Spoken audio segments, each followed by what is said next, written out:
Queria te ouvir, Boris, desses nomes todos que estão sendo citados, é importante escolher rápido, alguém com perfil técnico, um político que consiga transitar entre outras áreas? Qual é a tua avaliação?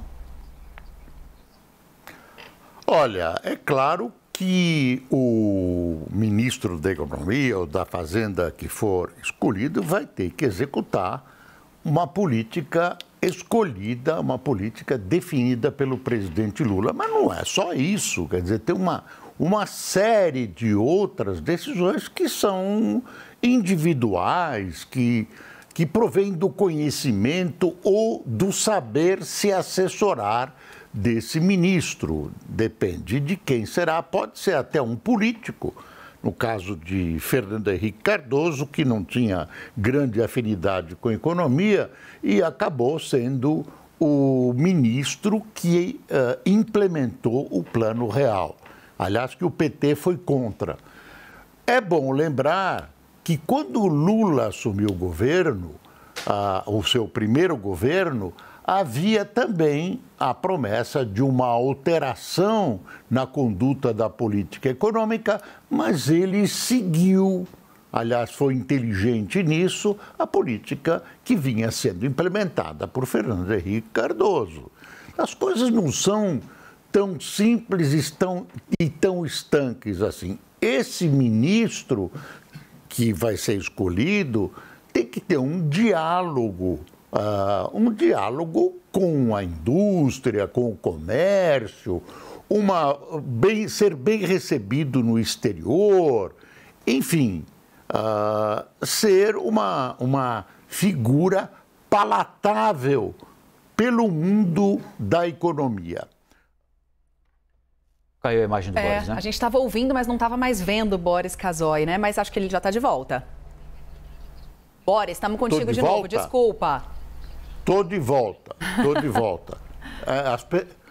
Isso é boicote, viu? Boicote.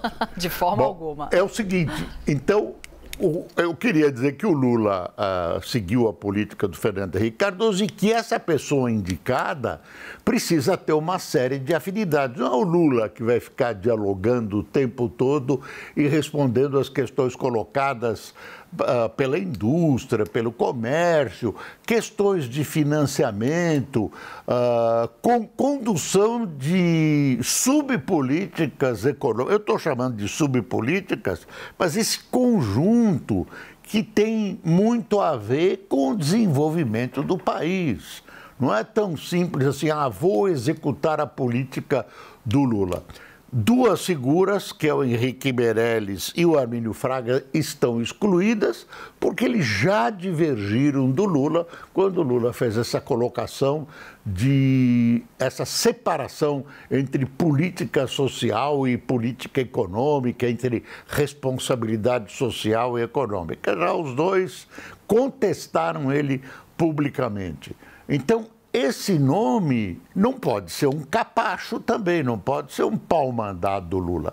Esse nome é importante, continua sendo importante, precisa saber recuar, precisa avançar e precisa ter uma capacidade de assessorar o presidente da República, assessorar o Lula nessa questão, capacidade para discutir e para dizer, olha, as coisas não são bem assim, tem que fazer assado. Enfim, coisa que o Bolsonaro tomou conta do posto Ipiranga dele. Começou lá dando toda a corda para o Guedes e, no fim, você viu e que deu.